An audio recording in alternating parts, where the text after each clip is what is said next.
En général, on me demande de vendre un petit peu la LRU, hein, la loi responsabilité, liberté et responsabilité pour les universités, et de parler de la territorialité des universités. Mais je ne vais pas vous parler du tout de ça aujourd'hui. Cette problématique est une problématique beaucoup trop brûlante en ce moment. On va attendre un petit peu, je crois, pour voir s'il est prêt, si l'organisation des antennes, si la structuration du pouvoir à l'intérieur de l'université va se réaliser comment dirais-je, comme un long fleuve tranquille, ou si au contraire il va y avoir des petits torrents difficiles à organiser, à structurer. Mais enfin, c'est vrai que pour nous, en tout cas à l'université, le problème de la territorialité, c'est un problème aigu. C'est un problème long terme, c'est-à-dire qu'on sait que l'on responsabilise nos universités pour 20 ans, peut-être pour plus, en particulier dans la concurrence internationale terrible qui existe aujourd'hui. Et juste pour terminer sur ce sujet qui n'est pas mon sujet, on ne dit plus en Australie étudiant, mais on dit client pour une université. Si vous regardez sur Internet et vous vous inscrivez dans une université, pas toutes, mais dans quelques universités australiennes, you're a client. Hein? Donc si vous êtes client, vous avez un contrat. Et on doit respecter ce contrat. L'université doit respecter ce contrat. On est dans une toute autre forme que celle que l'on imagine aujourd'hui, en tout cas encore, pour nos universités. Alors je vais essayer donc de vous parler comme un anthropologue peut parler du territoire, ou essayer en tout cas de tenter de parler du territoire. Je vous ai fait un petit plan, on ne fera pas tout parce que c'est un sujet qui pourrait nous tenir une semaine. Alors j'ai essayé de vous donner une petite définition d'abord, ensuite faire un petit rappel en 5 minutes de l'éthologie. On est des vertébrés et la territorialisation commence avec les vertébrés, elle commence un petit peu avant. Avec les vertébrés, c'est beaucoup plus structuré. Quelques mots sur l'anthropologie et l'ethnologie, si vous pouvez juste passer aux 4. Et puis, je vous parlerai plus peut-être en anthropologie, ethnologie, de la projection du territoire dans l'utopie. Et puis en anthropologie et ethnologie, peut-être un ou deux exemples. Bon, il y en a des centaines, mais j'ai essayé de prendre le temple égyptien avec l'œil et la signification de l'œil dans le temple égyptien. Un autre exemple qui est celui de la maison des Inuits, hein, dont le mot qui signifie igloo signifie en même temps utérus. C'est la modélisation du corps dans le territoire. Et je vous montrerai un ou deux exemples aussi, peut-être au Cameroun, ou bien si on a le temps tout à l'heure. Il y a quelques schémas qui sont intéressants à noter dans leur complexité. Mais évidemment, la grande problématique, il faut que vous baissiez un tout petit peu, c'est pas grave. Voilà, vous remontez. La grande problématique principale pour le territoire, bien entendu, en anthropologie politique, c'est l'ethnicité, l'État et la nation. À qui appartient la terre? Alors les exemples, vous en connaissez quelques-uns aujourd'hui. Il y a celui du Kosovo, territoire serbe, incontestablement serbe, historiquement parlant, jusqu'à la bataille du Champ des Merles. La défaite des Serbes. Aujourd'hui, le Kosovo est peuplé de monastères serbes, ce qui fonde l'identité serbe du Kosovo. Et pourtant, le Kosovo est devenu indépendant, comme vous le savez, puisque la majorité de la population n'est plus orthodoxe serbe, mais est plutôt majoritairement musulmane et pour les Serbes, parfois un peu albanaise. Vous voyez que je suis très prudent dans les mots que j'emploie, mais si certains d'entre vous sont allés au Kosovo, ils ont pu voir que la situation n'y était pas simple. Si vous voulez avoir un autre territoire en France, en Europe plus complexe encore, je vous conseille d'aller en Macédoine, à Skopje, et vous aurez là une projection de la problématique politique de la territorialisation dans les 20 ans qui est vraiment, littéralement, je crois qu'on peut le dire, de la dynamite. D'ailleurs, c'est des implantations américaines les plus fortes en Europe, comme vous le savez, hein, au sens des GI, au sens de l'armée américaine. Parce qu'on sait que c'est un baril de poudre, la Macédoine. Et puis il y en a d'autres, il y a le Cachemire. Est-ce que le Cachemire, qui est musulman, majoritairement à 90%, appartient au Pakistan ou appartient à l'Inde? Aujourd'hui, il appartient à l'Inde. Si on dit la majorité doit déterminer la démocratie, entre guillemets, et donc l'appartenance de la terre, le Cachemire est pakistanais, et pourtant, culturellement, le Cachemire est indien. Qui peut dire quelle est la loi qui préside à l'appartenance de la terre, hein, en fonction de qui? Je ne parlerai pas du Tibet. Hein. Vous connaissez la problématique. Aujourd'hui, avec le poids économique mondial de la Chine, vous imaginez bien que le Tibet pèse peu. Et pourtant, dans toutes les consciences, le Tibet est particulièrement présent. Et puis, bien sûr, il y a l'ethnicité, la difficile ethnicité africaine. Un jour, regardez la carte ethno-linguistique du Cameroun. Vous verrez qu'il y a à peu près 400 territoires différents. Et pour ceux qui connaissent le Cameroun parmi vous, c'est probablement, avec le Nigeria voisin, le géant du Nigeria voisin, l'un des territoires les plus complexes à organiser, à structurer et à administrer. Voilà pour la problématique d'anthropologie politique, mais qui est souvent à l'origine des grandes crises ou des graves crises internationales. Vous avez vu la Géorgie tout récemment, je ne parle pas de l'Abkhazie et de la problématique de l'Ossétie du Sud. Vous avez tous suivi ça à la télévision, je pense. Alors, petite définition en 2 mots, j'ai essayé de ne pas dépasser l'horaire quand même. Le territoire. Le territoire, c'est aujourd'hui un des concepts les plus usités, soit pour y ancrer le développement local, soit au contraire pour le considérer comme un refuge dans le cadre de la mondialisation de l'économie. Alors c'est souvent un terme utilisé par les géographes. Le terme renvoie alors très souvent à des processus identitaires. Ce n'est pas un lieu, c'est plutôt un haut lieu. Alors je crois que le premier géographe qu'il a, pour moi en tout cas, dans les livres que j'ai pu consulter, il y a De Barbieux, qui en 95 a bien exprimé ce qu'était le territoire. Mais je pense que tu en parleras peut-être, je ne sais pas. Et puis, il y en a un autre qui est un ami, je le cite, puisqu'il m'a passé un de ses textes pour éclairer un petit peu mon discours. Il s'appelle Retaillé, c'est un prof de Rouen, et qui est maintenant à Bordeaux, qui est passé à Bordeaux, et qui a beaucoup travaillé sur mondialisation et territorialisation. Je le dis pour ceux qui veulent avoir des références, je vous donnerai quelques titres si vous voulez. Alors, ce lieu de territoire, il est porteur d'une culture commune, spécifique, acquise sur la longue durée. Moi, j'y ajouterais, alors comme anthropologue, plus, dans le territoire, il y a une projection historique. Il y a une notion d'appartenance, longue durée, c'est vrai, et puis il y a un imaginaire. Et peut-être c'est dans l'imaginaire que l'anthropologue peut peut-être un petit peu plus s'exprimer. Le géographe, je pense, parlera plus de la réalité au sens propre du terme et de l'aménagement. Quelles sont les difficultés qu'on a vis-à-vis d'un territoire? Quels sont en clair les principaux obstacles à l'élaboration d'une identité territoriale? Alors il y en a 3. Il y a les conflits et l'affrontement entre groupes sociaux qui sont situés sur un même territoire. Ça peut être le cas du Kosovo. Avec le problème de la minorité et de la majorité qui décident. Alors vous connaissez, vous voyez la problématique chinoise aujourd'hui. Il y a à peu près 5 millions de Tibétains. Si on fait venir 10 millions de Chinois, bien entendu, le Tibet sera chinois. Mais est-ce que la démocratie à ce moment-là n'est pas un leurre, quoi? La démocratie au sens des effectifs, des gens qui votent ou qui sont susceptibles de voter. Deuxième point, le partage du territoire, qui en général est une solution proposée. Pensez au Sahara espagnol, hein. Le partage du territoire qui permet à chaque groupe socio-économique de gérer une partie de l'espace pour éviter à la fois le conflit et puis pour induire une négociation. Mais le partage du territoire, dans les cas les plus sympathiques, je pense à l'Alsace et à l'Europe, il aboutit, mais il n'aboutit pas toujours, confère le Tibet. Et puis troisième point, les incompatibilités entre des références identitaires d'une société localisée et puis des partenaires à d'autres échelles, partenaires internationaux, qui peuvent parfois ne pas avoir envie que telle ou telle structuration territoriale se fasse, parce qu'elle va se faire au détriment d'une autre, surtout quand on y trouve du pétrole, hein, quand il y a beaucoup, beaucoup de pétrole. Et je pense bien entendu tout particulièrement à l'Irak. Et puis peut-être à un autre endroit que vous connaissez peut-être, c'est le Golfe. Si un jour vous allez dans le Golfe, que ce soit aux Émirats, que ce soit à Bahreïn, que ce soit à Doha, que ce soit en Oman c'est pas pareil, il y a une certaine homogénéité en Oman.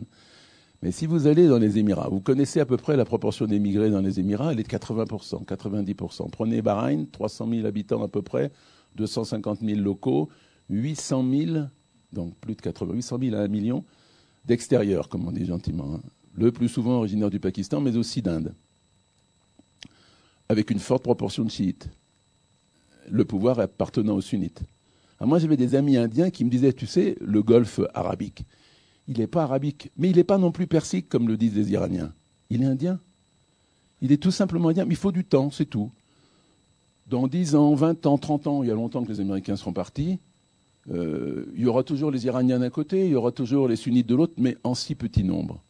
En si petit nombre. Et de l'autre, en Inde, il y aura 1,5 milliard d'individus. Ils sont 1,1 milliard maintenant. Un Bombay est à 2 heures, hein, à peu près. Alors vous voyez que la projection territoriale, elle doit se faire aussi dans l'avenir. Et regarder avec des lunettes à courte vue le Golfe, c'est regarder avec des petites solutions qui ne marcheront pas sur les 20 ans ou 30 ans. C'est clair. Et pour aller plus loin, regardez comment se constituent tous les réseaux commerciaux du Golfe, bien entendu. Ils sont tous indiens, un peu pakistanais, mais ils sont surtout indiens. Beaucoup, les grandes fortunes, ça n'a pas de sens. Les gens qui sont dans la classe la plus socialement à l'aise, on va dire les choses comme ça, dans les pays du Golfe, vont se faire soigner à Bombay d'abord. Quand ça ne marche pas, ils viennent en Europe. Mais très souvent, c'est d'abord Bombay. Alors cette problématique démographique, certes, religieuse aussi, Mais territorial d'avenir, c'est toute la problématique pétrolière qui est juste à la clé de cette histoire. Alors, on va laisser tomber cette problématique politique, puis essayer de revenir à nos origines. Alors, je dis donc quelques mots d'abord sur l'éthologie. Alors, sur l'éthologie, dans les différentes classes de vertébrés, alors je vous rappelle un tout petit peu pour ceux qui ne s'en rappellent pas, vous vous rappelez, origine de la vie, c'est 3,8 milliards, 500 millions d'années à peu près, c'est les poissons. Et puis après, nous, on arrive dans les années 8 millions à peu près pour les pré-australopithèques, si ça existe, et à 6 millions à peu près pour Toumaï. Ça vous donne à peu près l'ordre de grandeur. Alors, dans les différentes classes de vertébrés, les structures sociales ont évolué sous la pression de deux exigences. Multiplier les contacts et la coopération pour la recherche de nourriture et de protection. Assurer la dispersion des individus dans l'habitat, de façon que la population se maintienne à un niveau compatible avec les ressources du milieu. Ça, c'est toujours vrai pour les vertébrés. Les contacts entre individus sont fondés chez les vertébrés sur le fait que chaque sujet maintient autour de lui obligatoirement un espace de sécurité. C'est ça le territoire des vertébrés, où aucune intrusion du voisin n'est tolérée. Cette distance individuelle est due à la double tendance à approcher du congénère et à s'en tenir éloigné. Elle détermine l'espacement des sujets. Elle varie selon les espèces, les saisons, l'heure, le lieu, la nature des activités en jeu. Elle diminue en présence d'un danger commun. Elle augmente lorsqu'il y a compétition pour la nourriture ou la reproduction. Il existe donc une distance critique qui régit les rapports entre individus chez les vertébrés sous deux formes, la hiérarchie et la territorialité. Alors dans certains groupes, il y a très peu de hiérarchie, dans d'autres, il y en a beaucoup. Dans certains groupes, il y a une très forte territorialité, dans d'autres, il y en a peu. Dans la territorialité, un sujet, un couple ou un groupe s'installe en un lieu dont il défend l'accès de l'individu de même espèce. C'est-à-dire qu'un individu de la même espèce ne peut pas arriver dans ce petit territoire.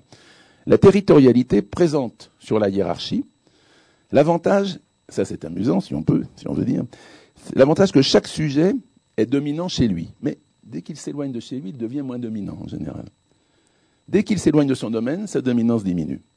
Alors, rapidement, chez les vertébrés inférieurs, chez les poissons, la territorialité, c'est le banc de poissons, où il y a polygynie et polyandrie.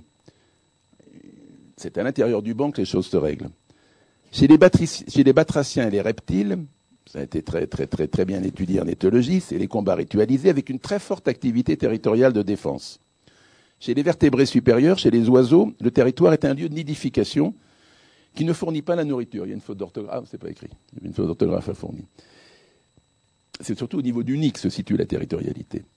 Et les conflits sont toujours, ou presque toujours, à la frontière des terrains de nourrissage. Alors il y a un petit élément marrant, c'est les manchots.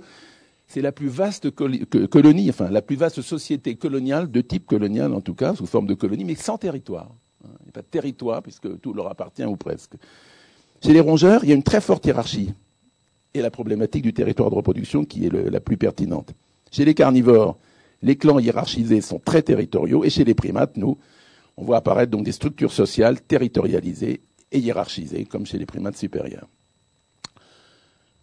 Alors qu'en est-il de l'être humain, de nous en tout cas, quant à notre territorialité et quant à notre représentation du territoire? Alors j'ai essayé de diviser la problématique du territoire en 5 points. Vous regardez pas l'écran, on va essayer de le mettre à l'endroit, de façon à ce que je vous montre un peu l'exemple grec, je vous en parlerai tout à l'heure. Comment les Grecs ont imaginé le territoire? Vous savez que les Grecs partaient de Grèce en général, et puis allaient un petit peu partout en Méditerranée. Dès qu'ils s'installaient, ils faisaient une colonie à Marseille, par exemple. Vous le savez bien, les Marseillais. Alors comment ils organisaient leur colonie? Je vous le montrerai tout à l'heure. En général, sous la forme du corps. C'est le corps qui leur sert de modèle. Même chose pour les Égyptiens avec le temple. Même chose chez les Lunda au Cameroun, avec les formulations animales. Puis je vous dirai un petit mot du village Yanomami, qui est une explication de l'humanisation de la jungle amazonienne. Mais avant, je voudrais commencer par la problématique très humaine, celle-ci, du territoire et de la projection du territoire dans l'imaginaire. C'est-à-dire, au fond, un peu de l'utopie. L'antithèse du territoire, ou plutôt sa projection la plus fameuse, c'est l'utopie. Le lieu où le territoire se définit comme n'existant pas, ou presque. Alors, l'utopie, correspond le plus souvent à un mythe particulier qui renvoie généralement à une multiplicité de désirs de l'homme.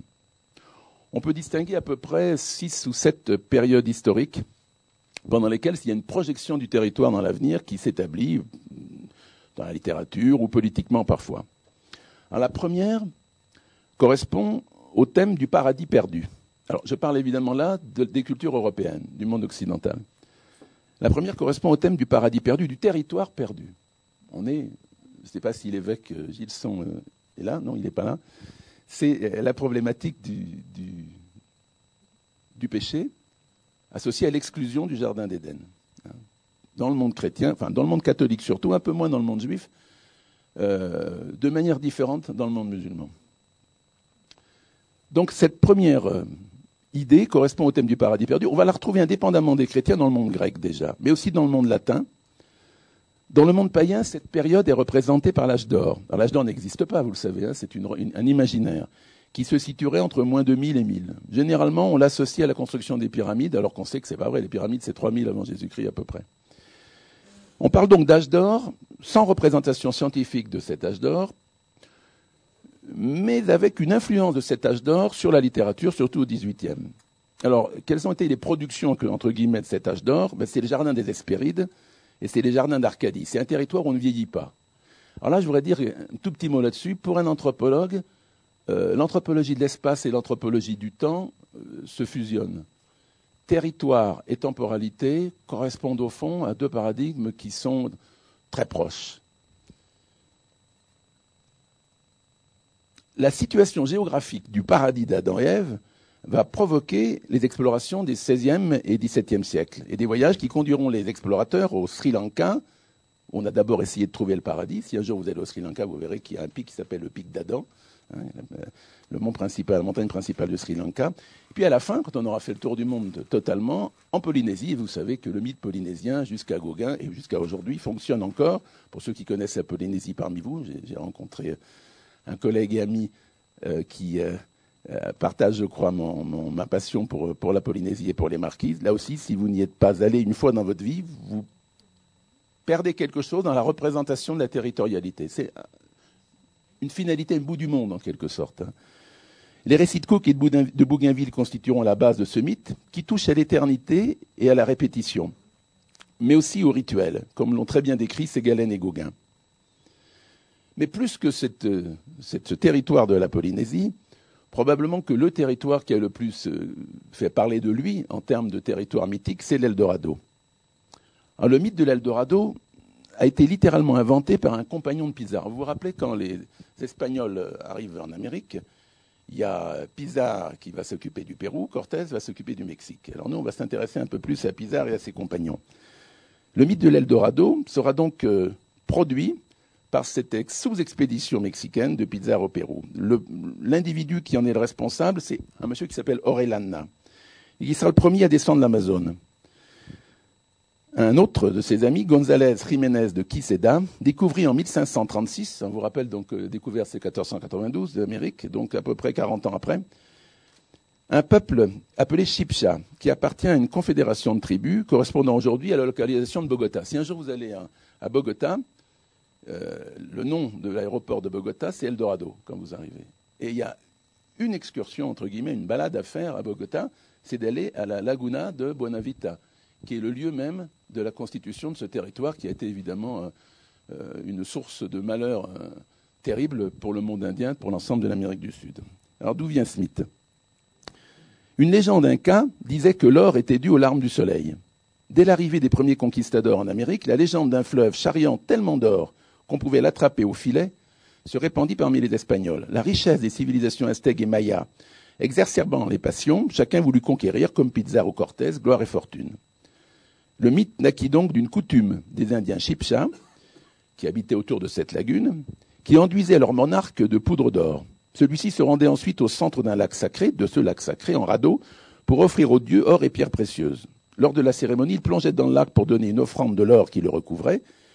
Et malgré le fait que cette coutume ait été abandonnée depuis bien longtemps, la légende de l'homme doré, de son royaume et de ses fabuleuses richesses enflamma les imaginations et déclencha une nouvelle quête qui continue de nos jours. Par exemple, si vous allez voir cette lagune un jour, qui ressemble un petit peu à un petit lac volcanique, mais qui n'est pas un lac volcanique. Il y a 20 ans encore, ou 30 ans je crois, des Allemands sont arrivés avec beaucoup de dynamite pour briser un morceau de la muraille de ce lac, pour vider le lac, pour voir s'il y avait de l'or au fond. Évidemment, ça n'a pas marché, parce que les populations locales ont dit que ça allait leur apporter des maladies, et donc on a chassé les Allemands, et ça s'est terminé là. Donc on voit une brèche aujourd'hui dans cette muraille rocheuse et qui existe encore. Alors, quelle est la légende? Le roi de Guatavita tomba profondément amoureux d'une jolie jeune femme de la tribu voisine. Il l'épousa, ils eurent une fille. Mais le roi se consacrait beaucoup à sa fonction, tout en se laissant aller à une forme de débauche, trompant et oubliant son épouse. Celle-ci, se sentant abandonnée, se désespérait. Les deux époux aimaient profondément leur fille. Un jour, lors d'une grande fête, la reine s'éprit d'un beau et jeune guerrier. Amoureux l'un de l'autre, ils commencèrent à s'afficher, se moquant de la vigilance du roi. Ces rencontres illégitimes finirent par être connues par celui-ci, qui ne tarda pas à les surprendre. Le guerrier fut fait prisonnier, soumis à de terribles tortures, jusqu'à ce qu'on lui retire le cœur, vivant, avant de l'empaler. Cette nuit même, on organisa une grande fête en l'honneur de la souveraine. Au cours du repas, on lui offrit un plat raffiné, le cœur, évidemment, de ce guerrier. La reine le regarda avec méfiance, puis se rendit compte avec horreur que c'était un morceau de son amant. Alors l'ambiance festive laissa place à un grand silence, quand retentit le cri d'effroi de la reine. Le teint pâle comme une morte et le cœur meurtri, elle alla chercher sa fille avant de s'enfoncer précipitamment dans les ténèbres. Sans réfléchir un seul instant, elle se jeta dans la lagune sacrée de Guatavita. Les prêtres se pressèrent de transmettre la nouvelle au monarque, enivré, qui, fou de douleur, car il aimait sa femme, courut jusqu'à la lagune en comprenant combien il aimait cette femme et comme elle l'avait rendu heureux. Le cœur rempli de chagrin, il ordonna aux prêtres de récupérer le corps de son épouse et de sa fille. Mais ils ne le trouvèrent pas, car, selon la légende, un serpent sous-marin s'était emparé de ces deux corps. Angoissé, le roi réclama qu'on lui ramène au moins sa fille. Les prêtres la ramenèrent et purent constater qu'elle n'avait plus Dieu. Le père décida alors de la rendre à sa mère, de rendre le corps à sa mère. Le roi inconsolable pardonna son épouse en lui promettant des offrandes pour qu'elle ait dans l'au-delà le bonheur qu'elle n'eut pas sur terre avec lui. Les prêtres, les intermédiaires entre les hommes et les déesses de l'eau, vivaient au bord de la lagune en attendant sa prochaine apparition un soir de pleine lune. Et c'est comme ça qu'est né le fait que le roi se recouvrait d'or régulièrement, plongeait dans la lagune, et pendant des siècles, donc, a fait en sorte que des bijoux et des petits morceaux d'or puissent tomber au fond de la lagune. Alors, ce mythe, évidemment, qui a été ensuite écrit, répercuté par un monsieur qui s'appelle Sébastien de Benalcázar. Pourquoi je vous cite le nom? Parce qu'il y a un bouquin qui va sortir bientôt sur Benalcázar.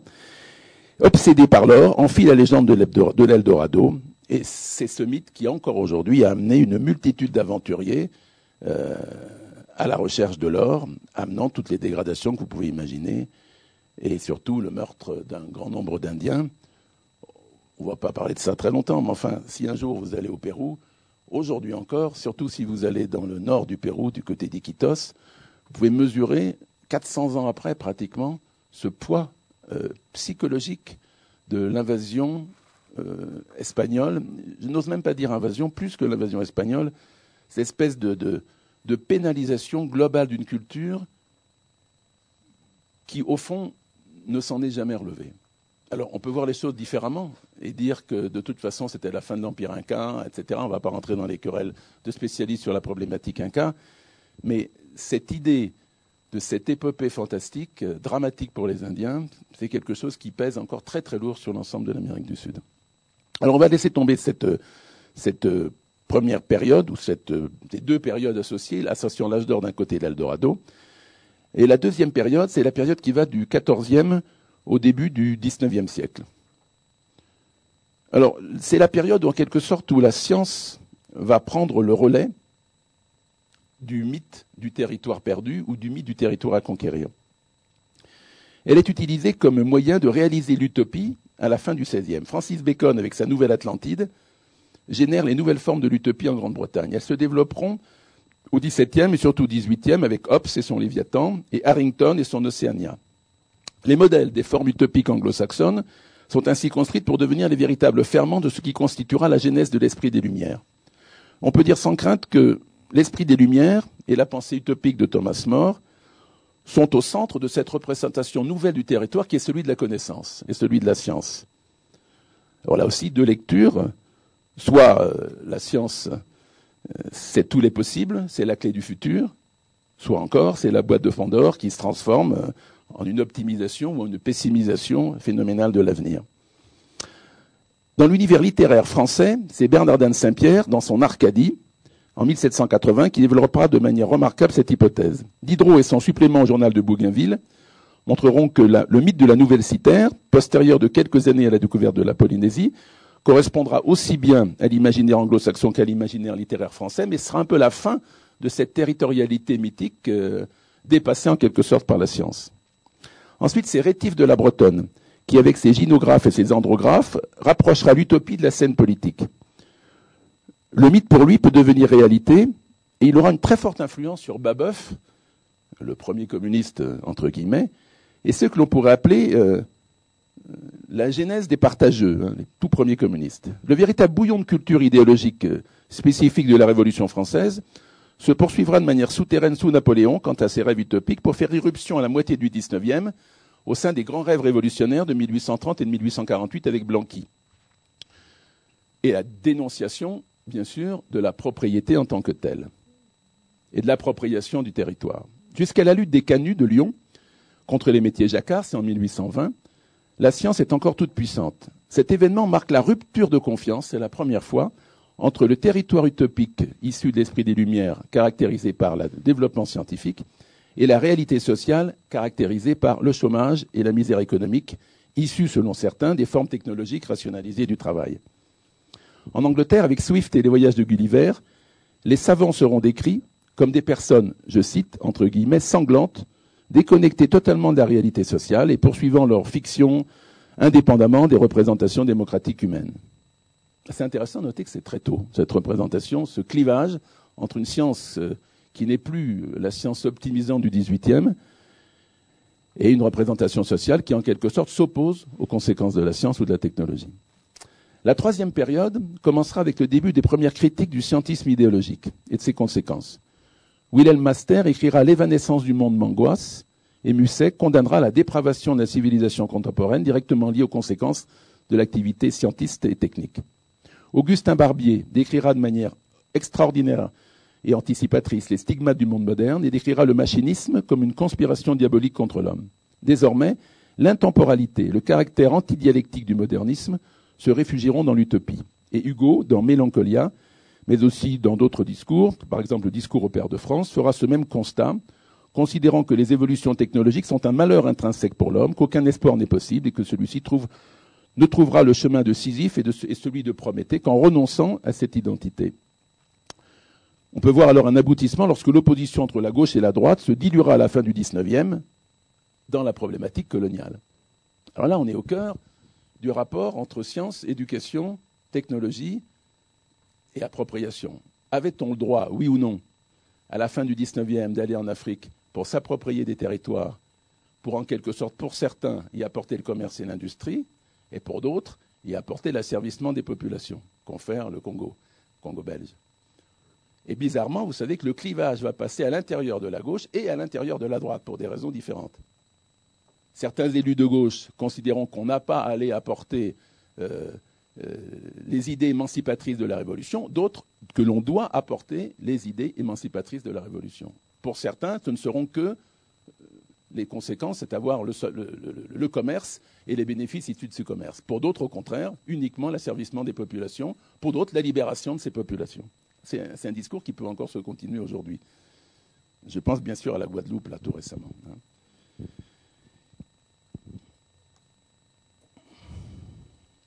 Les textes de Clémenceau de 1891 et 1892 illustrent cette réalité politique. La guerre de 14 constituera le chaudron idéologique où se dissoudront les derniers mythes culturels dominateurs. Et en 1914, Bergson conclura par des considérations philosophiques dans lesquelles il insistera de manière extrême pour que les sciences fondamentales, à savoir la physique et les maths, puissent être contrebalancées par des sciences morales, de façon à ce que l'équilibre de l'humanité puisse être conservé. La quatrième période débute aux alentours de 1893 et 1894. C'est Flammarion qui dresse un tableau des progrès du jusqu'au XXe siècle dans un ouvrage intitulé « La fin du monde ». La Terre étant bien morte, elle continuera, je cite, elle continuera de rouler comme un morne cimetière. En 1908, Alfred Binet publie « L'art de mourir et la folie de Jésus », qui caractérise une société où les généticiens et les anthropologues organisent systématiquement les mariages, la vie sociale et toutes les formes de la vie intime. Il n'y a plus de territoire. Il n'y a plus d'appropriation, il n'y a qu'une propriété collective. Ils organisent aussi la sélection physique et intellectuelle des enfants, le contrôle des émotions, la maîtrise des pensées collectives, au détriment de toute individualité, et évoquent de manière étonnante la problématique sectaire qui appartiendra à la fin du XXe siècle, de certaines sectes en tout cas. On pense à Guyana, bien sûr. Un petit mot sur les sectes, je n'aurai pas le temps de vous en parler tout à l'heure.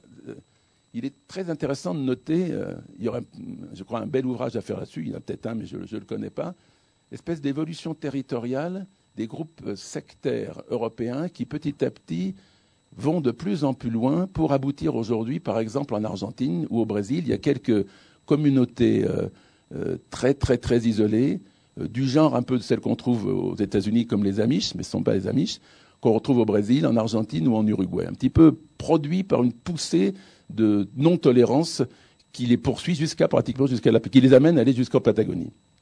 Je pense aux Moraves en particulier. Alors, depuis le XVIIe siècle, dans la tradition américaine, les États-Unis se vivent comme les héritiers d'une destinée manifeste, correspondant au mythe d'une Amérique porteuse des volontés divines et armée par la Providence pour les poursuivre et pour les donner, pour les distiller au service du monde entier. Alors pourquoi je vous dis cela? C'est que quand on s'intéresse à la problématique de l'attachement à la terre, c'est en Europe qu'on retrouve l'un des plus forts attachements à la terre, en Afrique aussi. Aux États-Unis, l'attachement à la terre, semble-t-il, est beaucoup, beaucoup moins important, étant donné le caractère très, très, très, très fin, très ténu en termes d'années, en tout cas en termes de siècles de leur histoire. Quand les pèlerins du Mayflower arrivent en Amérique, ils emportent avec eux pour les réaliser toutes les utopies religieuses condamnées dans leur pays d'origine. Au XIXe siècle, l'extension de la poussée des pionniers vers l'ouest va les amener à conquérir définitivement l'espace qui appartient aux Amérindiens. Alors, les dernières guerres contre les Apaches, là aussi je vous conseille, si vous allez aux États-Unis, d'aller un jour au Nouveau-Mexique, du côté de Mescalero par exemple, à la frontière mexicaine, dans les territoires Apaches d'aujourd'hui. Ils sont 15 000 les Apaches à peu près encore aujourd'hui. Donc les dernières guerres contre les Apaches se termineront en 1904 seulement, par la défaite de Geronimo. Mon grand-père à moi est né en 1873. Si j'avais habité le Nouveau-Mexique, mon grand-père aurait pu lutter contre les Apaches. Il aurait eu 30 ans à ce moment-là.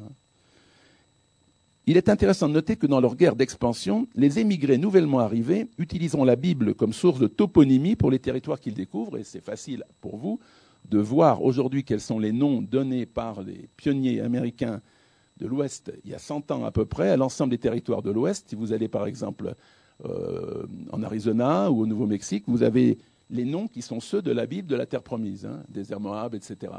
Et il y a une assimilation des Indiens aux Philistins et une assimilation des territoires découverts à ceux de la terre promise lorsque puisque les successeurs de Moïse arrivent en terre promise.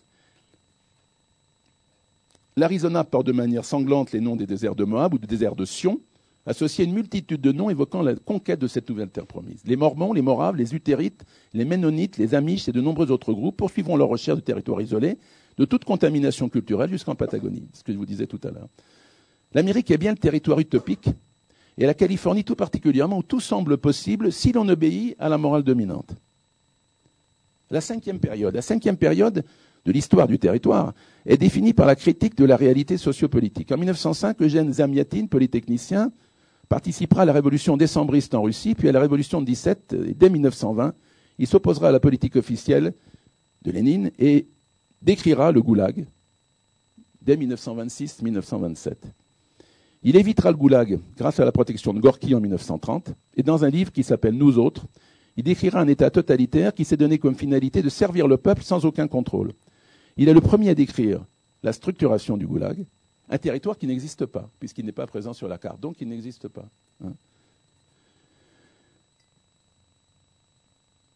Il est le premier à assurer au fond la transition entre les utopies politiques et ce que l'on pourrait qualifier de dystopie. Dystopie, c'est un néologisme, vous le trouverez, je ne pense pas, dans le dictionnaire.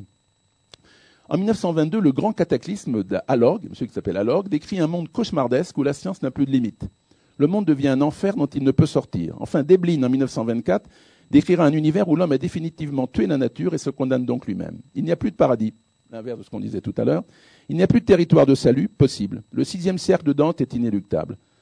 Enfin, en 1932, Grave New World de Huxley décrira la Nouvelle-Californie. Les femmes y sont décrites comme très belles, séduisantes et désireuses, mais sans aucune différenciation, caractérisées par un clonisme total, par une uniformité et une indifférenciation morale associée. Seule la psychopharmacologie se charge de régler les conflits.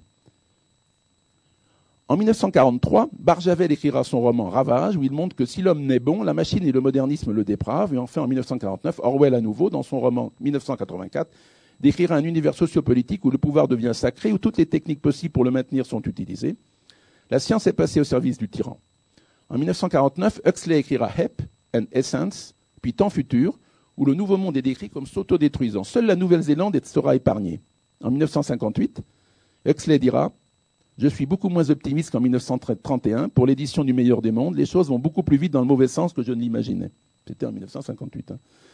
Enfin, en 1960, Walter Miller décrira un cataclysme nucléaire envisageant la fin de l'humanité. Ray Bradbury, avec Fahrenheit 451, décrira un univers où les médias abolissent le sens critique. Enfin, Hiro Lewin, dans This Perfect Day, décrira un enfer informatique avec une production totale de la production humaine, enfin un contrôle total de la programmation des productions humaines.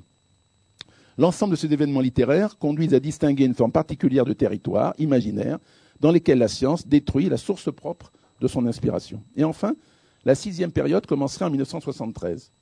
Elle est en quelque sorte parallèle à la précédente, mais elle évoque une utopie nouvelle, un nouveau territoire, qui reprend au fond ce que disaient les Grecs 500 ans avant Jésus-Christ. C'est Gaïa, la Terre redevenue mythologiquement un être vivant, vous savez, l'astre bleu que l'on voit du ciel. C'est René Dumont, dans son ouvrage L'utopie ou la mort, qui sera le premier à dénoncer les effets d'agriculture industrielle et les risques que la civilisation de consommation fait courir au reste du monde. La problématique de la pollution et de la gestion des déchets constitueront une question majeure pour lui, qu'il traitera avec une scientificité remarquable. La nouvelle société qu'il préconise est une société où la croissance zéro devient un impératif universel, avec des finalités liées directement au sentiment, considérant que si les deux grandes puissances, c'était en 1973, que sont la Chine et l'Inde, en venaient un processus de croissance industrielle équivalent aux pays européens, les conséquences en termes de gestion des déchets en seraient dramatiques pour le reste du monde. La problématique du changement climatique et du réchauffement de la planète sont des concepts étroitement liés aux questions soulevées par René Dumont. Les territoires envisagés par cette utopie seront représentés et régentés par l'agriculture biologique et le respect absolu des cycles naturels, en particulier le cycle régénératif océanique, le respect des forêts si chères au mouvement vert allemand, producteur d'une nouvelle éthique. Ces principes responsabilité, bien entendu.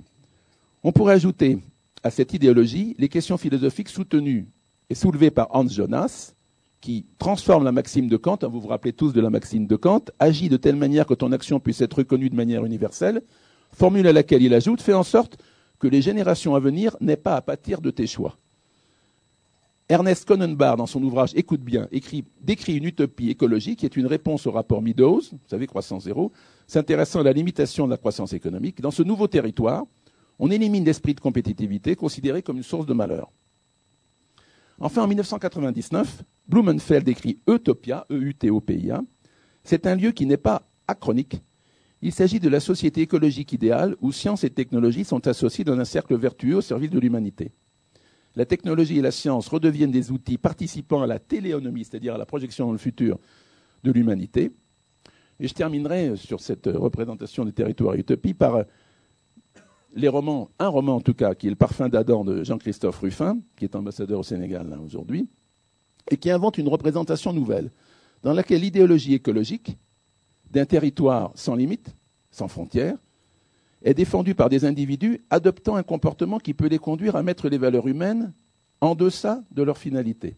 Dans cette optique, comme il le montre dans Le Parfum d'Adam, il montre des militants écologiques qui, au nom du devenir de la Terre, peuvent devenir meurtriers par souci de défendre des espèces animales où l'élimination d'une industrie particulièrement polluante devient la cible largement supérieure en termes de crédibilité morale à celle que serait le respect des droits de l'homme. En clair, ça veut dire quoi? Que l'on peut tuer pour défendre le futur de l'humanité. L'humanité serait partagée en deux territoires imaginaires, l'un constitué par le monde développé et l'autre par le monde sous-développé, en guerre ouverte permanente aboutissant à une humanité impossible. Alors ça, il a une très belle image, et je pense que ça vous est arrivé à tous, si vous allez dans des pays dits autrefois du tiers-monde, vous êtes dans un hôtel, je pense au Burkina Faso, ou un pays particulièrement pauvre, vous êtes dans un hôtel où vous avez toutes les facilités de l'Occident. Et dès que vous avez franchi la porte de l'hôtel, tac, vous retombez dans la difficulté, dans la tragédie africaine. Ceux qui sont allés au Burkina, au Mali, au Nigeria ou ailleurs l'ont sans doute physiquement vécu, ce passage qui se fait en 1 mètre. Vous avez les mendiants, les prostituées qui vous tirent la chemise au moment où vous rentrez dans c'est authentique, hein, qui vous tire la chemise. Au moment où vous entrez dans l'hôtel, hop, vous entrez dans l'hôtel, c'est climatisé, ça y est, tout va bien. Et vous avez la piscine qui est ouverte. Hein. C'est pas très optimiste, hein, c'est pas une conclusion que je donne, mais la question quand même, c'est est-il possible de poser la question interne à l'utopie scientifique, à savoir, la science peut-elle résoudre sa propre problématique épistémologique? C'est ça la question que je poserai au philosophe tout à l'heure, si vous voulez. Mais il ne pourra pas y répondre, je pense que c'est une question compliquée et difficile. C'est pas simple comme question. La science peut-elle résoudre sa problématique épistémologique? Mais vous voyez, je crois que ce que je voulais vous dire, en tout cas, c'est qu'entre territoire, territorialité, projection fantasmatique du territoire, utopie, représentation politique, il y a un lien consubstantiel, et qui se traduit sur le plan politique immédiatement, qui se traduira pour les années à venir, bien entendu. Hein. Alors, on va terminer, si vous voulez, par quelques exemples plus pragmatiques cette fois-ci, de rapport entre symbolique territoriale et anthropologie. En clair, comment est-ce qu'on peut lier symbolique et territoire? Mais sur le plan un peu général, on va dire les choses comme ça. Quand vous regardez notre société, on ne va pas dire quand vous la comparez, un peu plus difficile de comparer, mais quand on la regarde un peu transhistoriquement, hein, il y a une caractéristique de notre société spécifique, c'est qu'elle donne très peu de place aux morts. C'est peut-être dans toute l'histoire la société qui a donné le moins de place aux morts, en termes de temporalité comme en termes d'espace. Alors, ce n'est pas tout à fait vrai, puisqu'en Inde, il n'y a pas de cimetière, vous le savez, les morts sont brûlés, leur âme va rejoindre, ou leur esprit va rejoindre la lumière, et la Voie lactée, en faisant moksha, fusion avec la lumière. C'est vrai, mais quand même, il y a une représentation dans la pensée qui existe moins que celle que l'on a dans nos sociétés modernes, où la temporalité est de quelques jours, quelquefois, hein, postérieure au deuil. Hein, quelques mois, mais souvent quelques jours. En tout cas, le discours sur le mort est un discours qui est assez relativement absent dans nos sociétés. Et comme le disait un de mes amis, on est des sociétés qui se projettent avec une temporalité qui est celle d'un prêt bancaire. 3 ans, 6 ans, 9 ans, 10 ans, 12 ans, 15 ans, rarement plus de 20 ans. Rarement plus de 20 ans. Je sais bien qu'il y a des cas aujourd'hui où on peut faire des prêts beaucoup plus longs, mais c'est très hasardeux, comme vous le savez. Alors, vous voyez, territorialité là aussi, projection imaginaire et représentation spatio-temporelle sont très liées. Alors, si vous voulez bien juste me montrer quelques exemples, on va prendre, puisqu'à Marseille, on va forcément prendre l'exemple des Grecs. Comment est-ce que les Grecs habitent leur territoire lorsqu'ils font une colonie?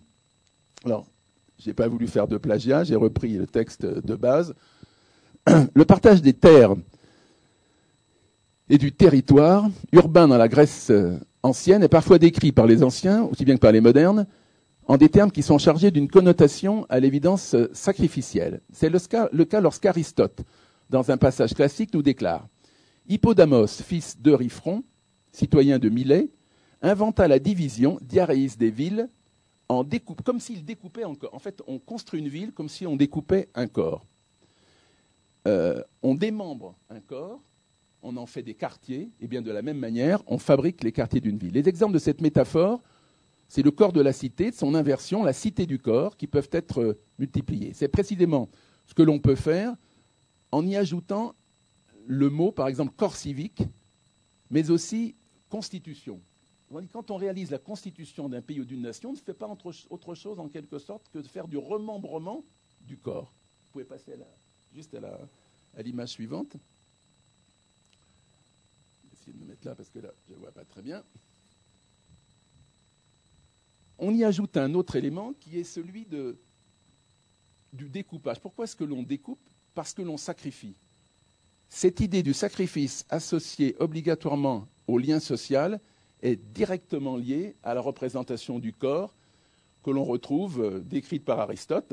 Ézéchios parle de la némésis, ça peut être aussi la mémoire, la répartition, le fait de diviser, par exemple, la fonction du Pirée par rapport à Athènes, on va la retrouver sous la forme de la découpe du Pirée opérée par Hippodamos, associée toujours à un sacrifice aux dieux. Autrement dit, on ne construit et on ne définit l'organisation d'une ville, et surtout lorsqu'on réalise une colonie, que lorsque l'on associe la découpe du corps au sacrifice des dieux. La ville, au fond, est le résultat d'une anatomie associée à une représentation morcelée du corps, mais qui n'a pour finalité que la restitution de ce corps global au Dieu. On va passer. Alors, je ne vais pas vous parler des Dogons, peut-être un tout petit mot sur les Dogons. Vous avez tous entendu parler des Dogons. C'est probablement l'ethnie d'Afrique qui a été la plus étudiée. Je pense qu'il y a plus d'ethnologues qui ont étudié les Dogons qu'il y a de Dogons eux-mêmes, hein, ou presque. Je suis un peu méchant en disant ça, mais ceci dit, c'est un territoire absolument fascinant. Et on ne peut pas parler de territorialité sans dire un mot sur les Dogons. Alors, vous savez que c'est au Mali, vous savez qu'ils ont une petite falaise, que dans cette falaise, il y a des morts, que ces morts sont hissés dans cette falaise et que ces morts surveillent les vivants. Et que la territorialité des classes d'âge est directement liée à l'application de la loi des morts. Autrement dit, quand vous avez 14 ans, si vous n'allez pas exactement sur le chemin qui est le vôtre, les morts vous le rappellent, vous culpabilisez, vous avez réalisé une faute. Et la mémorisation de cette culpabilisation dure 60 ans, le temps que dure l'ensemble des rituels de deuil associés à la funérarisation, on va dire, des Dogons. Le poids des morts est évidemment terrible, il n'y a pas d'individualisation, et il y a une territorialisation qui est réelle, c'est vrai, mais aussi fantasmée, puisque c'est le poids des morts qui dirige cette territorialisation. Alors ça, c'était il y a 10 ans, il y a 15 ans, il y a 20 ans. Aujourd'hui, les choses changent par l'effet du marché, entre guillemets, par l'effet des flux, par l'effet des touristes qui sont venus en grand nombre voir les Dogons, et on assiste à un affaiblissement très très fort des lois internes aux Dogons, et peut-être que dans 20 ans, ce dont je vous parlerai fera partie de la préhistoire des Dogons. Mais pour le moment, ça fonctionne encore un tout petit peu. On laisse tomber les Dogons, les Falis, on les élimine, vous passez à l'autre. Je voudrais vous montrer le plan du temple égyptien. Bon, je ne vais pas vous lire l'ensemble, mais enfin, vous avez tout. Là aussi, on ne peut pas parler de territorialité sans penser à l'Égypte. Alors, je ne sais pas si je l'ai amené là, je ne crois pas. Il y a une petite revue qui vient de sortir, c'est la revue des Beaux-Arts, qui est un hors-série qui est consacré à l'Égypte, qui est absolument remarquable. Si vous avez l'occasion de l'acheter, je n'ai pas d'action dans la maison, je vous le dis tout de suite. Mais c'est absolument fantastique sur la représentation territoriale de l'Égypte. L'Égypte est divisée au temps des pharaons en 42 nomes. Ces nomes correspondent à des districts. L'ensemble de ces districts constitue l'Égypte, Haute et Basse Égypte associées. C'est une civilisation qui dure quand même 3500 ans, de 3000 à 500 à peu près après Jésus-Christ, en termes de culture. Le point essentiel, c'est l'œil d'Horus, qui est au centre du temple. Si vous allez, ce que vous avez peut-être fait, et là aussi, avant de mourir, et on ne sait pas à quelle heure on meurt, hein, avant de mourir, faites le voyage entre Luxor et Assouan. C'est une obligation morale que vous vous devez à vous-même. Vous ne pouvez pas vivre sans avoir fait ce voyage Luxor-Assouan. Pour moi, en tout cas, c'est le plus beau voyage qu'on puisse faire. Faites-le quand il ne fait pas trop chaud en février. Essayez de le faire à 2 ou 3 parce que c'est plus sympa, on arrive à discuter, à concevoir les choses. Quand vous tombez sur un groupe d'individus qui ne parlent pas votre langue, vous êtes un petit peu isolé quelquefois, sauf si vous arrivez à bien parler l'anglais, dans ces cas-là, il n'y a pas de problème. Mais il y a un sentiment associant territorialité, imaginaire, religion ou religiosité et futur qui est phénoménal dans ce passage entre Luxor et Assouan, avec le désert qui commence à Assouan et puis les premières sources de la pensée égyptienne qui remontent jusqu'au Soudan, bien sûr. Et si vous avez l'occasion, allez un peu plus loin qu'Assouan, faites la traversée du lac Nasser et allez jusqu'aux sources du Soudan, enfin jusqu'aux sources du Nil au Soudan. Aux sources du Nil, vous n'y arriverez pas, jusqu'aux premières pyramides du côté soudanais cette fois-ci. C'est tout à fait, il y a beaucoup moins de monde, c'est un peu plus dangereux aussi, surtout en ce moment, mais c'est un endroit absolument fascinant. Alors, 2 mots sur le temple égyptien. Vous pouvez juste remonter pour qu'on voit le... Hop, non, vous êtes allé un peu en arrière, il faut aller un peu en avant. Voilà. Hop, encore un peu, la page d'après. Si ça bien, voilà. Voilà Thèbes, le temple égyptien. Je ne vais pas vous lire tout le texte parce que c'est un petit peu long. Mais sachez que dans le temple égyptien, le temple est bâti sur le concept que l'œil d'Horus surveille absolument l'ensemble des parties de votre corps. Vous savez qu'il y a 5 formes qui définissent le corps et l'âme d'un être humain. Le Ka, le Hak, le Bak, etc. Le Ankh. Lorsque vous mourrez, une partie de ces éléments s'enfuit, une autre reste sur Terre, mais n'existe plus en termes d'individualité. Horus est celui qui amène l'unité des individus au sein de la tradition égyptienne et surtout leur unité en termes de projection dans le temps. On est EST que lorsque l'on est en fait mort et que l'on a rejoint la divinité. Je laisse tomber les Égyptiens avec la signification de l'œil du temple. Petite parenthèse, toutes les cathédrales sont bâties sur le même modèle ou presque. Et on peut aller un peu plus loin en disant que, mais je vais essayer de ne pas aller trop loin sur ce sujet, en disant que toute la problématique de la pensée juive, en particulier dite post-mosaïque, est, comme vous le savez, extraordinairement et intensément liée à la pensée égyptienne. Vous pouvez prendre les psaumes les uns après les autres, vous y retrouverez presque mot pour mot les chants égyptiens et les prières égyptiennes. C'est pas mince dans les relations qui occupent aujourd'hui les relations entre Israël, la Palestine et l'Égypte. Il faut toujours avoir ça en pensée. Il y a 4000 ans d'histoire derrière. Je laisse tomber l'Égypte. Arctique. Les Esquimaux, un petit mot. L'igloo, c'est l'utérus. L'image de l'igloo, c'est pas autre chose, c'est la signification même de l'utérus. Le terme qui désigne l'utérus est igliac, qui signifie la petite plateforme. La plateforme igliac est la partie de l'habitation qui sert de lit. Dans la plateforme, cette partie signifie en même temps le lieu de la procréation. Je ne vais pas aller plus loin sur le sujet non plus. La maison de neige, la femme enceinte, le mari qui taille le dernier bloc de l'igloo, la clé de voûte, tout ça sont des mots extraordinairement liés qui définissent en même temps le lien social. On va aller un tout petit peu plus loin. On va montrer le modèle animal en Afrique centrale avec l'empire Lunda. Juste pour vous montrer une complexité, puis on va s'arrêter là après, un petit peu, juste après, si vous pouvez. Alors, dans l'empire Lunda en Afrique centrale, l'organisation sociale était celle d'une tortue et la place des gens à l'intérieur de l'empire était directement liée à l'appartenance des gens, symbolique en tout cas, aux membres de cette tortue ou à la position de ces gens, symboliquement, dans la cosmologie locale, se rapportant à cette tortue. Je ne vais pas vous parler de la tortue Lunda, mais je vais vous dire deux mots du monde des castes et de la territorialité en Inde, qui finalement est relativement proche. Alors vous vous rappelez tous qu'il y a 4 castes en Inde, mais en réalité il y en a plus de 400, mais il y en a 4 principales. Elles se lient tous à une symbolique particulière qui est celle de l'origine de l'homme. Quand le premier homme est conçu, il est conçu en faisant en sorte que de son cerveau naisse l'homme pur, c'est-à-dire le brahman, le plus proche de la lumière. Que, issu de ses muscles, sorte le kshatriya, le guerrier, celui qui défend le territoire conquis. La conquête de l'Inde se fait par les Aryens ou les Indo-Ariens, 1000 ans avant Jésus-Christ à peu près, venant des sources de l'Indus. La troisième, c'est les commerçants et les agriculteurs. Et la dernière, qui n'est pas une caste, vous savez, enfin la quatrième, c'est les agriculteurs. Et la toute dernière, qui est la cinquième, qui n'est pas une caste, c'est les impurs, qui correspondent en fait à ce qui vient de l'intestin, et rien d'autre, c'est-à-dire la défécation, l'ordre de l'impureté. Vous le savez, en Inde, aujourd'hui encore, un impur ne peut s'approcher à moins de 30 mètres d'un pur, d'un brahman. Par exemple, pour apporter l'eau, vous devez apporter, si vous êtes intouchable, vous apportez l'eau à un brahman dans un village où il y a plutôt des brahmanes, l'intouchable ne peut pas projeter son ombre sur le sol où risquerait de marcher un brahman. Vous posez l'eau, vous vous éloignez, et à ce moment-là, à l'endroit où votre ombre n'a pas touché l'eau, vous pouvez faire en sorte que le brahman vienne chercher l'eau. En clair, ici, j'apporte l'eau, je laisse l'eau là, le brahman va venir dans l'autre sens pour chercher l'eau, et en aucun cas, il n'y aura eu contact, même au niveau de mon ombre, entre ma projection, la projection de mon être impur, et celle de l'être pur.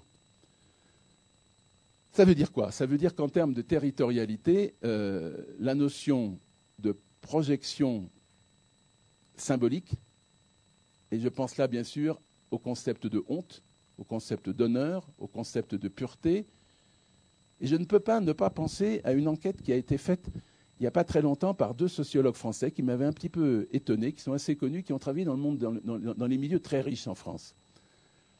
Je ne sais pas si vous avez vu ça à la télévision, ce couple de sociologues interviewant le monde aristocratique français. Et à un moment donné, l'un des sociologues dit « Ce qui me surprend le plus, c'est lorsque je dis à l'une des personnes interviewées, mais qu'est-ce que la France pour vous ?» Il me répond « La France, c'est le territoire dont je suis propriétaire. » Et le sociologue répond « Alors là, ça m'a choqué parce que ça voulait dire que nous, on n'est que les locataires. » Et moi, j'avais pensé l'inverse. Je me disais, mais non, au contraire, si l'individu pense qu'il n'est que locataire, c'est qu'il a intériorisé complètement la notion de honte sociale, faisant en sorte qu'il n'a pas le droit à cela. La réalité est inverse. La réalité, c'est celle que vous décidez vous. Ce n'est pas autre chose, ce n'est pas celle qu'on vous impose, vous voyez. Mais ça veut dire que 200 ans après la Révolution française, 200 ans après le 4 août, c'est quelque chose qui reste encore comme une forme on ne va pas dire de normes inconscientes, j'ose pas dire normes, mais en fait, il y a une trace historique tout à fait étonnante là, qui serait, je crois, à creuser. Qu'est-ce que ce rapport à la territorialité en France et à l'appartenance du territoire? À qui appartient la terre? On y revient. On va peut-être s'arrêter encore un tout petit peu. Je voulais vous montrer les Yanomami dans la jungle. Moi, j'ai travaillé surtout au Brésil et au Mato Grosso, donc c'est un sujet qui me... Bon, laissez tomber peut-être, parce que je ne sais pas si on va le retrouver là. Juste en un mot. En Amazonie, dans le nord de l'Amazonie, vous avez, du côté de Buena Vista, là, tout à fait au nord, vous avez un petit groupe qui est un peu connu, ils sont 15 à 20 000, c'est les Yanomami. Alors, ils sont un peu emblématiques parce que, pour vous donner une petite idée, vous avez à peu près 160 000 Amérindiens aujourd'hui au Brésil, pour 160 millions à 180 millions de Brésiliens. Vous voyez à peu près le rapport. Sur ces 160 000 Indiens, la terre, évidemment, leur appartenait. Elle ne leur appartient plus, bien évidemment. Mais avec tous les recours politiques, surtout depuis que Lula était présent maintenant, ils ont pu avoir un certain nombre de réserves naturelles, etc. Alors, sans rentrer dans cette problématique, quelle est l'image du village indien? L'image pour le blanc ou l'européen de la jungle, c'est le sauvage. Hein. C'est la limite, c'est la frontière avec le sauvage. Le monde humanisé d'un côté, la ville portugaise au Brésil, qui est toujours bâtie sur le même rythme. Si vous êtes allé au Brésil, c'est tout à fait extraordinaire de le voir. Puis après, il y a la jungle, hein, le mato. Hein. Puis après, un peu plus loin, il y a les territoires étrangers qui appartenaient aux Espagnols. Pour le monde Yanomami, c'est tout à fait différent. La jungle, c'est le monde humanisé par excellence. Et la ville, c'est le monde plutôt déshumanisé. Le monde humanisé se décrit de cette manière. C'est-à-dire que le village Yanomami, c'est le village animal. Il a un nez, il a une queue, il a des bras et il avance. Et tous les 20 ans, à peu près, ou tous les 10 ans, le village Yanomami laisse tomber ses structures anciennes et avance d'1 kilomètre ou de 2 kilomètres. Ce qui fait que sur 2000 ans, ou sur 1800 ans, une grande partie de la jungle est humanisée. Comment est-ce que vous retrouvez cette humanisation de la jungle? Sous la forme des essences végétales. Vous n'allez rien voir. Si vous dites Yanomami, vous allez dire, tiens, à tel endroit, il y a un sagouti, à tel endroit, il y a tel arbre. S'il y a tel arbre, ça veut dire qu'on est dans la forme basse de l'animal qui est passé. Donc, un peu plus loin, il va y avoir tel autre arbre qui correspond à l'implantation du village il y a 500 ans, 1000 ans ou 1500 ans. Ce qui fait que l'ensemble de la zone forestière est en soi humanisée et surtout porteuse de sens. Alors que pour nous, bien sûr, c'est l'enfer vert où il ne sera porteur d'aucun sens. Pourquoi je vous dis cela? C'est parce que l'une des problématiques dont on parlait tout à l'heure, à la fin du 19e, du colonialisme en tant que tel, c'est ce rapport, en quelque sorte, ce conflit ouvert culturel sur le sens donné au territoire. Quel sens peut-on donner au territoire? Et je voudrais conclure par un petit mot. Je disais à mon collègue professeur d'aménagement, j'ai été confronté à cette représentation symbolique du territoire, une fois, en Polynésie, par l'histoire suivante. Un monsieur issu, pensait-on, de l'île Gambier, une île un petit peu australe, revient à Tahiti. Et il va à l'hôpital psychiatrique de Tahiti. C'est Mamao, c'est ça, hein, si mes souvenirs sont bons. Et il dit, moi, je suis fatigué, je suis en fin de vie, je vais mourir, je veux être enterré ici. Alors, il dit, pourquoi? Enfin, on ne comprend pas bien, il n'arrive pas à s'exprimer. On recherche un peu dans son histoire, et l'histoire était la suivante. Sa mère avait été hospitalisée au moment de sa naissance. Il était donc né dans l'hôpital psychiatrique et le placenta avait été déposé dans l'hôpital psychiatrique. Il ne pouvait donc mourir qu'à l'endroit où son placenta était enterré. Et comme vous le savez, pour ceux qui connaissent la Polynésie, il y a très peu de cimetières, ou il n'y a pratiquement pas de cimetières en Polynésie. En général, on est enterré soit dans le jardin, soit dans la proximité du jardin. À l'endroit où, en principe, où est mis le placenta. Cette relation au double de l'autre, à la symbolique, qu'on retrouve ailleurs, il n'y a pas que là, bien entendu. Mais aujourd'hui, malgré tout ce qui s'est passé en Polynésie, malgré la culturisation, malgré le développement, malgré tout, c'est quelque chose qui est resté de manière assez forte. Placenta et territorialité, peut-être, c'est un des sens que l'on peut donner à, plus loin sens, hein, à le rapport entre temporalité, projection, représentation de l'histoire, identité et culture, en quelque sorte. Et puis, peut-être pour conclure un peu sur cette problématique, je voudrais revenir à ce que j'ai dit tout à l'heure, à savoir la problématique politique qui est la plus importante aujourd'hui. Bien sûr, on pense à la Palestine et on pense à Israël. Que ceux qui ne sont jamais, je crois, allés à Gaza y pensent. Si vous y êtes allés, vous l'avez vécu charnellement. Si vous êtes favorable à Israël, et quel que soit votre rapport avec Israël, il est clair que quand vous êtes à Gaza, vous êtes dans une situation dramatique aujourd'hui. Je ne parle pas des événements récents, je parle de l'ensemble. Hein. Au point qu'on a pu dire à un moment donné que Gaza était le cauchemar des Égyptiens et le cauchemar des Israéliens. Que faire de Gaza? Que faire de ces 300 km² ou 400 km², je ne sais plus, enfin, il y a 30 km de long, à peu près 30 km, même pas, 7-10 km de large ou 12 km de large. Comment faire pour que cette situation s'intègrent en quelque sorte dans un univers qui soit cohérent. Comment faire pour que cette problématique de filiation, à qui appartient la terre? Est-ce qu'elle est à ceux qui ont été chassés 70 après Jésus-Christ, et qui sont revenus, ou est-ce qu'elle est à ceux qui ont toujours habité, mais qui n'étaient pas là il y a 2500 ans, à condition qu'ils ne soient pas les descendants des Philistins, car dans ces cas-là, ils sont arrivés en même temps. Ça a conduit à des recherches archéologiques, vous savez, pour savoir qui était le premier arrivé. Ils sont arrivés à peu près en même temps, environ sans doute 1800 avant Jésus-Christ. À savoir les peuples de la mer, c'est-à-dire les Philistins, et à savoir ceux qui sont ensuite devenus les fils d'Abraham. Fils d'Abraham du côté d'Isaac. Les autres, du côté d'Abgar, en tout cas des enfants d'Abgar et d'Ismaël, c'est à peu près la même période, un petit peu avant même, 10 ans avant, ou 15 ans avant, on va dire. Si le mythe est celui que l'on considère comme étant le mythe lui-même. En clair, est-ce qu'une projection de la modernité peut aboutir à une négation de l'appropriation par l'histoire ou des différentes formes d'appropriation par l'histoire? C'est l'avenir qui nous dira si les choses sont possibles ou pas. L'autre exemple qui est juste voisin, bien sûr, c'est celui des Kurdes. Et je pense qu'il y a un petit groupe très peu connu qui s'appelle les Yézidis. Vous en avez peut-être entendu parler parce qu'il y a eu un attentat contre eux il y a 2 ans qui a fait 350 morts, je crois, dans le nord du Kurdistan. Les Yézidis n'ont pas de chance. Les Yézidis, ils sont à la fois considérés par les musulmans comme non-musulmans et par les chrétiens comme non-chrétiens. Ils sont considérés comme les adorateurs du démon. Pour eux, leur territoire, c'est sous terre. Le paradis est plutôt sous terre. Le ciel étant vécu comme l'enfer. Ils inversent toutes les valeurs des autres. Donc ils sont vécus comme les ennemis de tout le monde. Ils sont à peu près 100 000, c'est quand même pas si mal. Ils ont un député au Parlement irakien, les Yézidis. On en parle peu. C'est une communauté encore moins sans terre, si j'ose dire, que les Kurdes. Car les Kurdes ont finalement une terre, même si la terre ne leur est pas reconnue comme une démocratie vivante. Il n'y a pas de Kurdistan turc. Plutôt, il y a un Kurdistan turc, il n'y a pas de Kurdistan appartenant aux Kurdes. Mais quand vous dites à des Arméniens que le Kurdistan turc est kurde, vous le savez, les Arméniens disent « mais non, c'est l'ancienne Arménie », la région de Van en particulier. Pour les Yézidis, qu'ils soient du côté turc, il y en a très peu, mais surtout du côté irakien, voire du côté syrien, la place n'est jamais pour eux. Ça fait penser, et j'espère que j'aurai conclu avec cela, ça fait penser, vous savez, à ces mini-minorités qu'on retrouve en Afrique, et je pense bien sûr au Rwanda et au Burundi, où vous aviez ceux dont on a parlé, c'est-à-dire les deux opposés du Rwanda et du Burundi, mais ceux dont on ne parlait pas, qui étaient les petites minorités des forêts, qui ont été rejetés par les uns et par les autres, et pour lesquels les indépendances ont été cataclysmiques. La colonie ne les a pas beaucoup touchés parce qu'ils étaient tellement isolés. Mais quand les indépendances sont arrivées, au nom de la démocratie, les majorités ethniques se sont exprimées. Conclusion, les hyper-minorités se sont retrouvées complètement à l'écart, absentes du développement. Cette relation entre peuple, identité et nation, c'est peut-être l'une des problématiques les plus complexes pour l'avenir. En clair, les 180 ou 190 États des Nations Unies représentent-ils l'ensemble des peuples? La réponse est non. C'est certain. Il y a 6000 langues dans le monde, à peu près autant de représentations ethno-linguistiques, et il y a 180 États.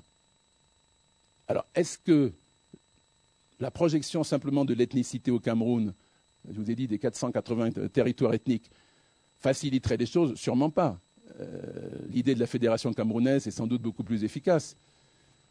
Mais à l'aune du temps, combien de générations faudra-t-il pour que l'ensemble de ces représentations ethnico-linguistiques puissent avoir le sentiment d'être représentées au niveau universel et surtout de ne pas se voir spoliés de leurs terres?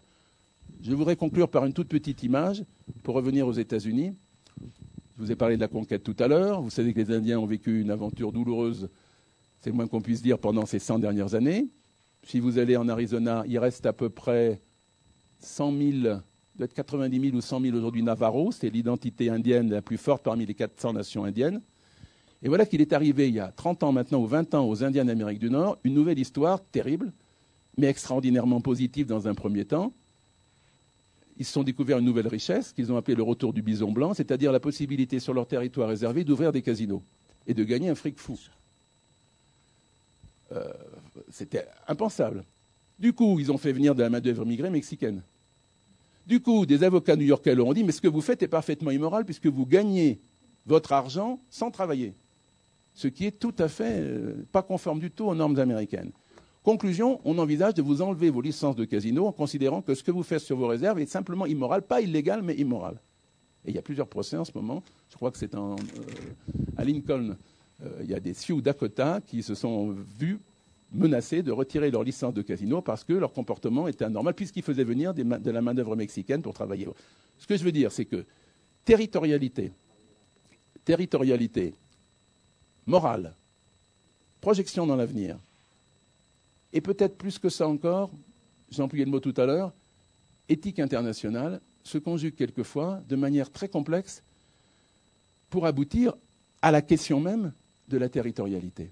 Et je vous ai dit, les États-Unis, pour les Européens, en tout cas, c'est le pays où on est le moins attaché à la terre, sauf pour les Amérindiens, bien sûr, qui sont évidemment dans une situation où leur terre leur ayant été spoliée la plupart du temps, ayant dû se battre de manière violente très souvent contre ceux qui voulaient leur prendre cette terre, et de manière tragique, est évidente jusqu'à aujourd'hui. Alors, je voudrais conclure là-dessus. J'ai essayé de vous donner quelques éclairages globaux sur l'ensemble des relations entre culture, territoire, symbolique territoriale. Bien entendu, c'est la conclusion, la finale sur la problématique politique qui est la plus terrible, qui est la plus douloureuse, la plus difficile. Je ne peux pas ne pas citer un pays dont on parle peu, qui est l'Irian Jaya. Vous voyez où c'est à peu près? Vous avez l'Indonésie, Flores, la Nouvelle-Guinée. En 1975, séparation en deux de la Nouvelle-Guinée. New Papua d'un côté, pays indépendant, avec Port Moresby comme capitale, et de l'autre, la partie indonésienne, Irian Jaya, de l'Indonésie, enfin la partie nouvelle-guinéenne de l'Indonésie, qui est une colonisation tout à fait classique, avec un flux de population qu'on appelait la transmigration interne, c'est-à-dire qu'on a fait en sorte que des habitants de l'Indonésie puissent s'implanter de manière difficile d'ailleurs en Nouvelle-Guinée, avec les résultats que l'on connaît, c'est-à-dire une déforestation, un développement minier très important, c'est généralement ce que l'on observe, et pour les locaux évidemment sans aucun bénéfice direct. Mais il y a une petite ethnie locale, ça sera ma conclusion, une petite ethnie locale qui avait à côté, il y a les Asmat qui sont une des ethnies dominantes en Nouvelle-Guinée, côté Irian Jaya, et il y a une petite ethnie qui a cette particularité étonnante. Elle a été étudiée par un ami qui est anthropologue et gynécologue, c'est assez rare pour le dire, de Lyon, et il s'est intéressé aux rêves de cette population. Et dans cette population, quand on naît le matin, N-A-I-T et E-S-T, quand on se réveille, on renaît. Mais pour renaître, il faut avoir son territoire de chair. Et le territoire de chair, c'est l'unicité du corps. Or, il arrive que quand vous vous réveillez, vous avez le sentiment que pendant votre rêve, on vous a piqué un bras. Et vous passez votre journée à rechercher ce bras que vous avez. Mais simplement, vous allez essayer de le récupérer en allant voir le chaman local pour savoir pourquoi, dans votre rêve, on vous a enlevé un bras. Parce que vous n'avez pas été sympa avec votre voisin, parce que vous n'avez pas été sympa avec votre femme, parce que vous n'avez pas été sympa avec vos enfants.